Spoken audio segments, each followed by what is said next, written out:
Hello. My name is Stephen, from Deep Practice English. And today, we are going to be looking at the IELTS. The IELTS is a test that a lot of students have to take when they want to go to a Canadian university, an Australian university, an English university. So when they want to study overseas, or oftentimes, when they want to immigrate to one of these countries. Okay? So we're looking specifically at the speaking part of the IELTS, Part 2. So the IELTS speaking task is split up into 3 sections. We are going to be looking at Section 2 in this video. Okay, so let me first explain what happens in Section 2. And then we are going to look at some tips on what you should do if you want to do well on this section, and things you shouldn't do. Okay? So let's get started. So, in Part 2 of the speaking component of the IELTS, so you have 3 minutes. Okay? The first minute you will be handed a question card. So here is an example of a question card. It will tell you, oftentimes, to describe something. Describe a museum that you have visited. It will tell you what you need to say. You should say where it is, why you went there, what you particularly remember. This is just an example. Okay? So it can be on different topics, but you will get a card that looks something like this. Okay? So you have 1 minute to look at the question and to make notes and to think. Okay, what am I going to say? So that takes 1 minute, and then after that the examiner will tell you. Okay, you can begin. You must talk for 1 to 2 minutes. A lot of students actually consider this the hardest part of the speaking component, because it's not a dialogue. Okay? The examiner isn't asking you questions, and you're giving responses, and you're going back and forth. In this part of the IELTS, you just talk and you talk for 1 to 2 minutes. So a lot of students find this difficult, because talking for 2 minutes, even for some native speakers, is a little difficult. That's what's going to happen in this part. So what are some of the topics you might be asked about in this part of the IELTS? Well, topics often covered include, you might be asked about a precious item, so you might have to describe a precious item that you own. You might have to say something about where you bought it from. Or how did you get it? What does it look like? Why is it so precious? You might be asked about a special day, a sporting event that you went to, or a concert, a special trip, or journey, or vacation, people who have influenced you. For example, they might ask you to describe your favorite teacher. What was he like? Why was he so great? You might be asked about a book, music, a television program, a movie you saw, or even items of clothing. Okay, so sometimes you're asked about historical buildings, you might be asked about a neighborhood in your city. The key thing that you probably will be asked, is this question is often about description? Not always, but usually you have to describe something. And then they usually have 3 questions, they can be who, what, when, where, why. Okay? So these are the types of questions that they ask. Alright, so now let's look at some things you can do in order to do well on this part of the IELTS. Okay, so what are some of the do's for the IELTS, the speaking part? Okay, number 1, very, very important. Take notes. You're given 1 minute where you get to look at the question, and you're given a pencil and you can take notes. Do it. A lot of students, they think, I don't really want to take notes, it's a waste of time. I know what I'm going to say in my head. What happens is while they're speaking, they forget certain key points and they go off topic. They don't stay organized. So your notes are very important, because they keep you on topic, and they keep you organized, which is one thing you're marked on. Okay, another thing that is very important. Write keywords. So when you're making your notes, don't bother writing sentences of what you're going to say. You only have 1 minute. Just write keywords, important words, that will help you to remember what you want to say. Okay? It's very important to cover every point that is on the card. So in our previous example it said, describe a museum that you have visited. And it said, where was the museum? I think it said, what do you remember most about the museum? And why were you at the museum? So if you get these 3 questions, make sure you answer each question. Okay? And what's a good way to know you've answered each question? So for example, this is to point as you talk. Put your finger on the point you're talking about. So if this says, "Why did you go to the museum?" Point at this while you talk about that point, and then move your finger to the next point as you talk about it. This will help you to remember what you've said, and to keep you on track. Okay? Another very important thing to do is these often ask you about your own experiences. Describe your favorite teacher, for example. Okay? So it's good if you can remember one of your teachers or whatever the question asks. It's good if you use your own experience. But maybe you've never been to a concert, maybe you've never been to a sporting event and that's what the question asks. If this is the case, lie. Okay. Make it up. If your friend told you a story once about when they went to a concert, steal your friend's story. It's okay to lie and to steal other people's stories on the IELTS. The main thing is that you practice, or not practice, that you speak English. So whether you tell your own story about a museum you visited, or if you've never visited a museum, pretend you went to the Louvre in France. Talk about how you saw the Mona Lisa and how it was a beautiful painting. You can make stuff up, it's okay. Okay, the next point of DOS is, expand your answers. Okay. So if it says, where was the museum located? Instead of just saying for that point, the museum is in Toronto. Okay, that's too short. Expand on this point. The museum is located in the downtown core of Toronto. It's close to the university, some very important restaurants, and the CN Tower. Okay, not true. You can expand your answer. Make it long, give examples.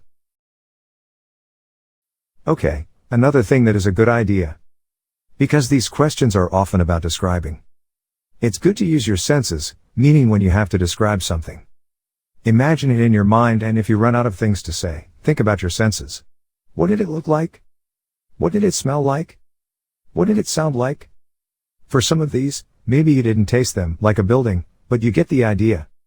You can use your senses to help you imagine the area better, or the object, or the person. Okay, the next point. Organize your speech. Okay. So some students, when they do this part of the IELTS, they talk, but there's no organization. So what you need to do is, it's very good to have an introduction. It's very good to have a body, and it's good to have a conclusion. It's almost like you're doing an essay, but you're saying it. You want to introduce the topic, then you want to address all of the points, the 3 points, and then you want some sort of conclusion. You can say, so this is why this was a very memorable experience.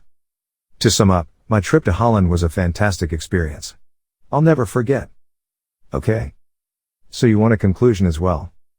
Like I said earlier, it's good to imagine in your head the object, person, or place. This is a very good thing to do. It will help you to be less nervous as well. Okay, use introductory phrases. So when you introduce your topic, first thing you should say, I want to talk about blank. I'd like to talk about blank. I'm going to talk about blank. You can use any of these, but it's good. This can be your introduction. I'm going to talk about my trip to Spain. I'm going to talk about my teacher, Mrs. Fitzgerald. I'm going to talk about the most precious object in my life, which is my pocket watch. Okay. So you can say whatever you'd like, but use an introductory phrase. This is a very important point. Use transitions. So what do I mean by that? Well, transitions help to organize what you're going to say. First of all. Secondly. Thirdly. Finally. These are all examples of transitions. In this case, you may be talking about what happened somewhere, you might be describing an event. First, we went to the soccer stadium. Then we watched the game. After that, we went for ice cream. So you can use these types of transitions. First, then, next, after that, finally. These will help you in your cohesion marks, so in your fluency and cohesion mark. Finally, very important. Speak loudly. Okay. You don't want to mumble, you don't want to be shy.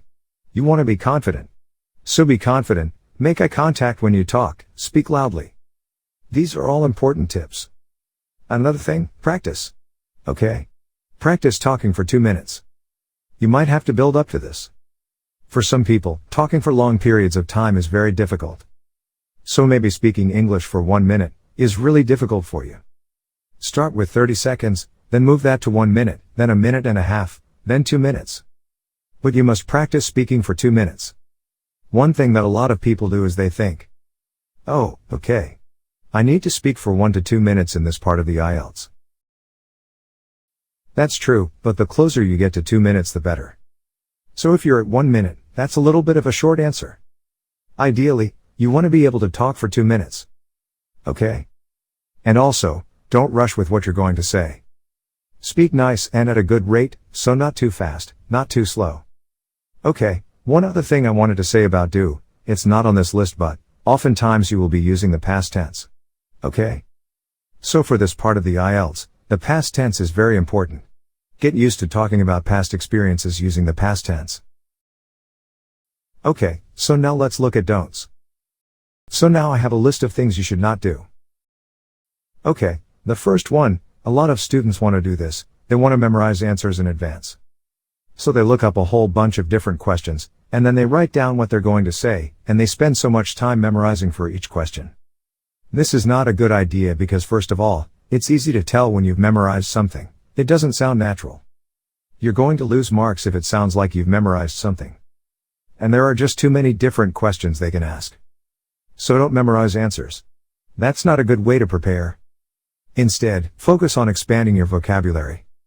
Okay? Practice talking about museums. What words do you need to know where you can talk about museums? Same with objects, features. How can you describe someone? So try to come up with descriptive words, expand your vocabulary. That would be a better way to prepare for this. Okay, don't write too much. I told you for the first part of this section, you get to write for 1 minute. Don't write full sentences. It's good to write about 1 to 2 words per point. So there's about 3 points, 1 to 2 words is good.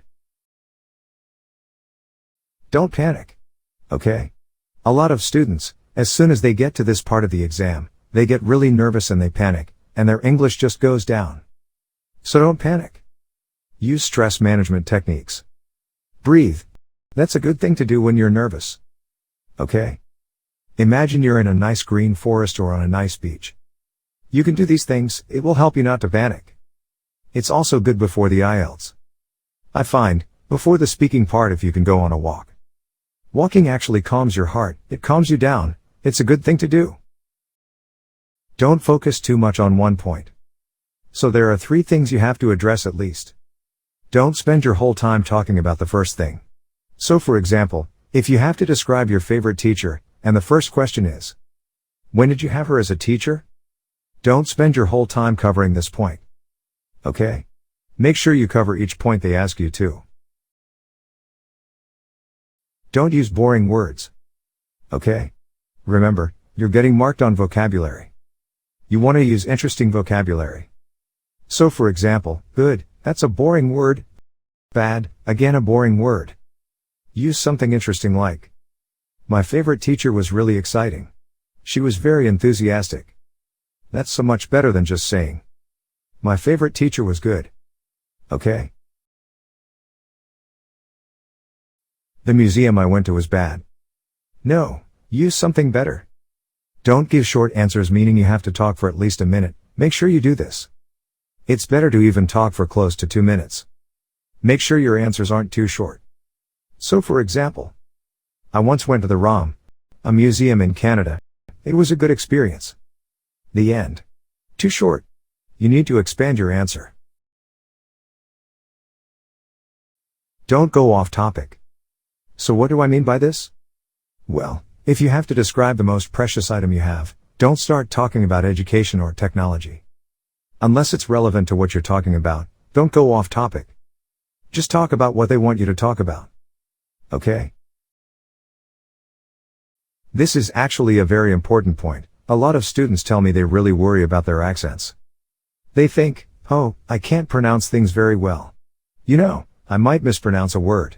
I have problems pronouncing R, for example, or certain letters, ch. It's okay if your pronunciation is not perfect. The main thing. And if you have an accent, it's okay if you have an accent. Most people have accents. So you don't have to worry about your accent. It's also, well, actually everybody has an accent. I have a Canadian accent, for example. Now, does my Canadian accent mean my American friends cannot understand me? No. So it's okay if you have an accent. The main thing is that people understand what you're saying. So don't worry about your accent. Worry more about enunciating things, about saying things clearly. That's what you want to do. And again, grammar is one thing you're marked on. Your grammar does not have to be perfect. So if you make a mistake, that's okay, move on. Okay? You get mistakes, it's okay if you make mistakes. So I'd like to recommend a website where you can get more tips on part 2 of the IELTS and also practice questions. Again, very important to practice.